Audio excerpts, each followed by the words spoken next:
Good evening. Welcome to the Living in Utah live question and answer session here Thursday evening, 8 p.m. I try to make every 8 p.m. I know last week it was about 8:30, but a little tied up. So grab your favorite drink, grab your dinner. For me, I just ran in the door. So it is raspberry fig bar. That is dinner for tonight. Actually, only ate half of it so far. I literally just came in the door. I was at a new construction build and I had a 6 o'clock time to create a punch list. And we spent an hour and a half going through that home. So rather intense, but that's what it takes. You're welcome to ask any kind of questions you want, whether it's on the state of Utah, you name it, state of Utah, the United States. If you're joining us from another country or something like that, and you got questions about the United States in general, by all means, shoot them to me. I'll do my very best to answer anything that I can.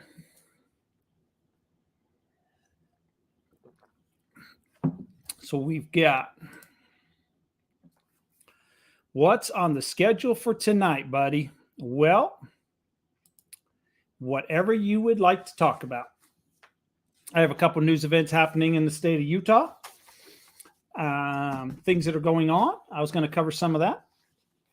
It's been a great week in Utah. Summer's here. Summer's been here for a long time. 90-degree days. Supposed to cool off this weekend. We're supposed to get a little bit of a storm coming through in northern Utah. I'm going to drop the temperatures a little bit. We've had some upper 90-degree days, so it has been warm. The first thing I'll talk about is that exact same thing, the weather. We are having right now in southern Utah flash floods. There are numerous areas. Matter of fact, Las Vegas had flash floods. I seen pictures where the strip was, the Las Vegas strip was flooded. So quite a bit of rain coming through. And all of southern Utah has been getting hit. We've had quite a few areas, mostly in the Cedar City to St. George area. That part of the state south have received tremendous amounts of rainfall. Some of the recreational areas are a little bit difficult to get to, has actually washed away some of the roads. And some of the camping sites, it's been quite heavy rain. The Santa Clara River was one area where it crosses Old Highway 91, is seeing a lot of problems. So flash flood warnings, areas like Cedar City, Moab, St. George, the southern part of the state. So if you're vacationing down there, you might want to check with some of the campgrounds, make sure that they did not get washed out or they have access to the campgrounds, and also some of the national parks. Some of the national parks may have sustained some road damage. So check your route before you go and see if you can get into your location. The other thing is, found this article, Jack in the Box. If you live in Utah, you're probably aware of this. If you do not live in Utah, you're probably unaware of it. But we in northern Utah, we do not have any Jack in the Box locations. No. To find Jack in the Box, you have to travel to Idaho, or you have to travel, I believe there's one in Cedar City and St. George, the southern part of the state.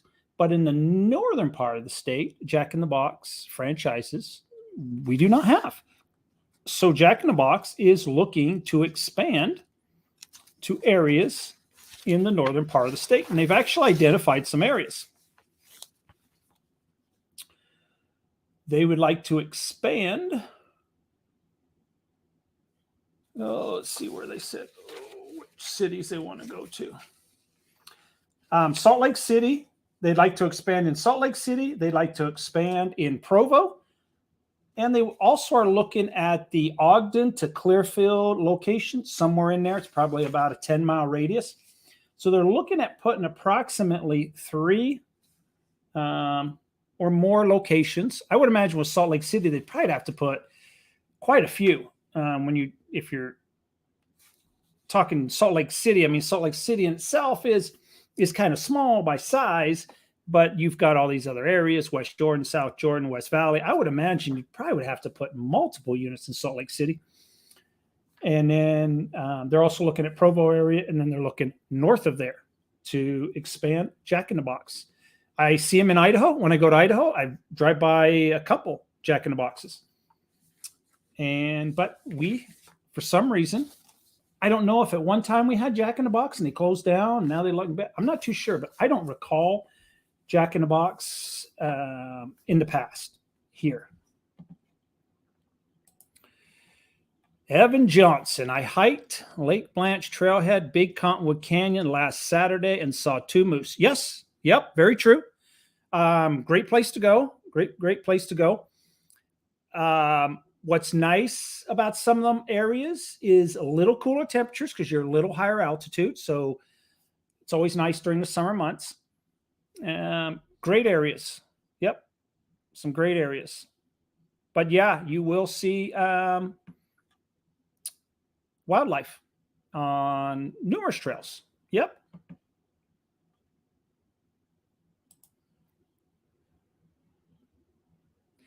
Do homes in southern Utah need radon detection systems? Good question. Good question. So, in general, for many years, you did not see any kind of radon detection systems, or they've got devices to remove radon. Goes basically underground with a tube, and I think it exits through the roof or maybe the side of the house. You are seeing some over the last maybe 5 to 7 years, some builders that are deciding to put units in, regardless if there is radon or not. They are installing the units. I see other builders not doing it. So, it's a little bit hit and miss.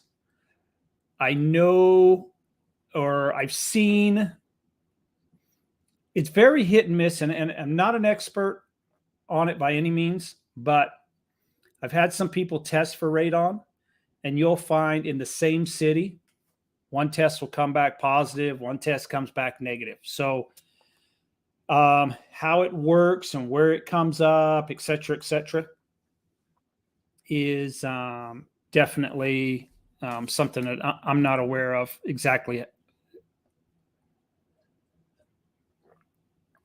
But you are seeing more and more of the systems being put in. Maybe it's just like a preventive measure.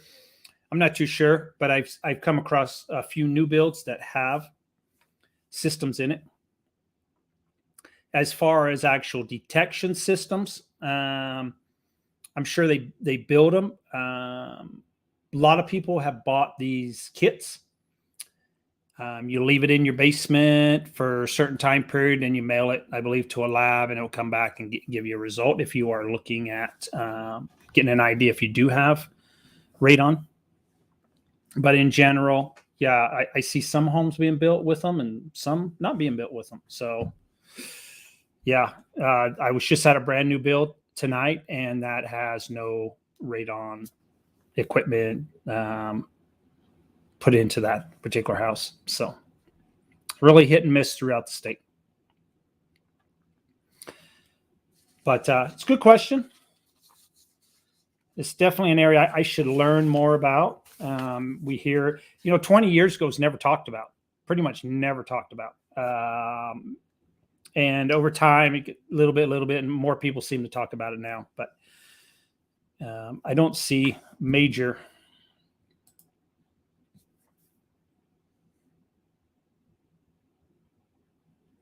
Wow, do homes in southern Utah need reverse osmosis filters due to the Virgin River nuclear contamination in the 50s? Wow, good question. I don't have an answer for you on that.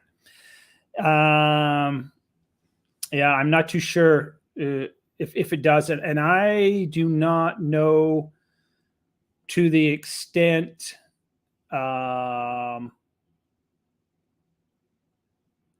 of, where some of that nuclear contamination is or has spread to. So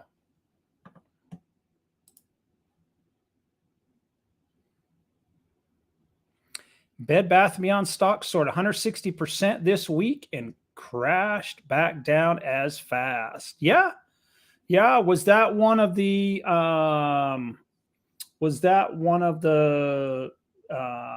Wall Street? I think it's called Wall Street Bets on Reddit. Was that one of the pump and dump type of things where they were inflating the stock like they did AMC? I'm not too sure. It's not a stock that I personally trade. I do love to trade. I don't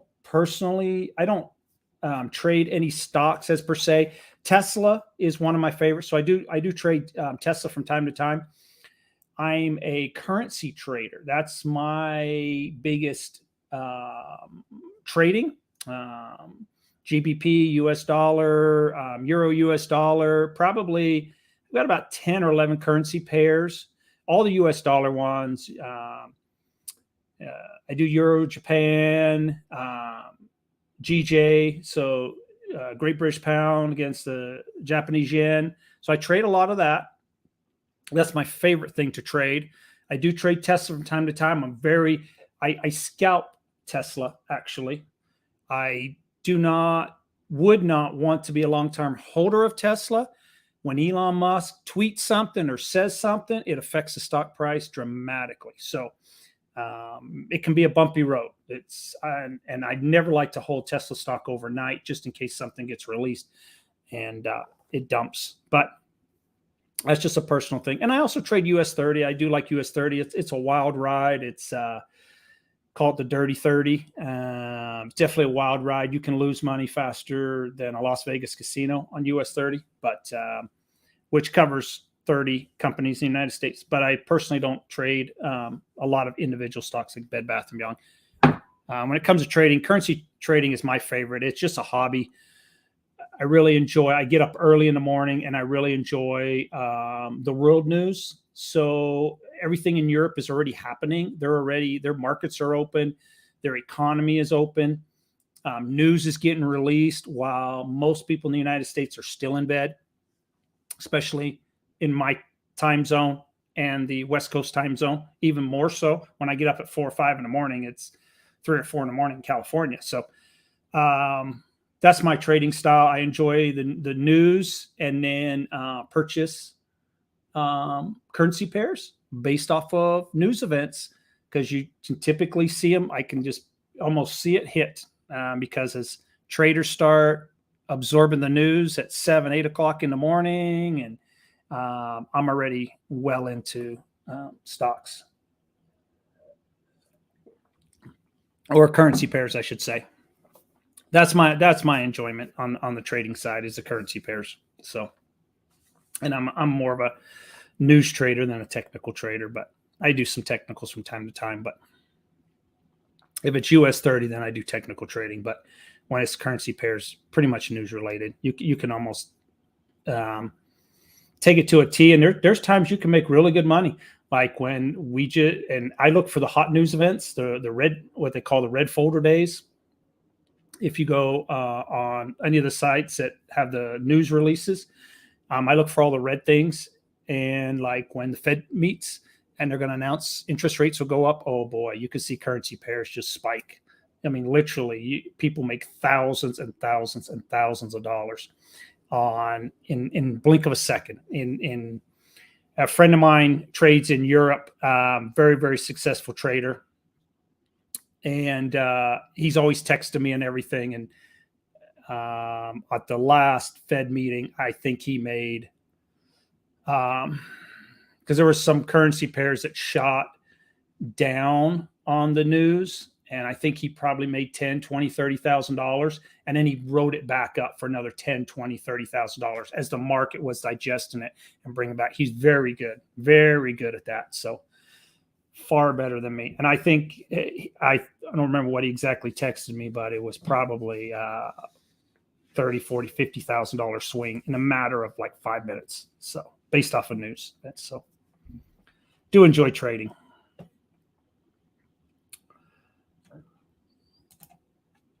Yes, cool. Any more questions this evening? Has been a very long day for myself. Like I say, this was dinner right here and drink. I just walked in the door at 10 to 8. So got to talk to the wife for about 2 minutes and run downstairs and get the laptop going and everything else going. So it's a long day, but I like that. I do enjoy it. So especially this time of year, it's beautiful out in the evenings. It's the only place I want to be is outside. So any more questions this evening before I call it a night and be back again next week at the same time? I hope to have a show next week. We'll see. I am babysitting. I'm supposed to babysit some animals. So my basement will be full of cats and dogs. I'm not too sure how many at the moment. So we're going to see how I can maneuver around that setup that I have next week. We'll see how we can get along. It's supposed to be animal sitting next week. So we'll see if I can do a show or not, or even produce a video next week, maybe. So any more questions this evening? I'm going to call it a night, and I appreciate everybody for joining and hope everyone has a great weekend. Thank you. Take care.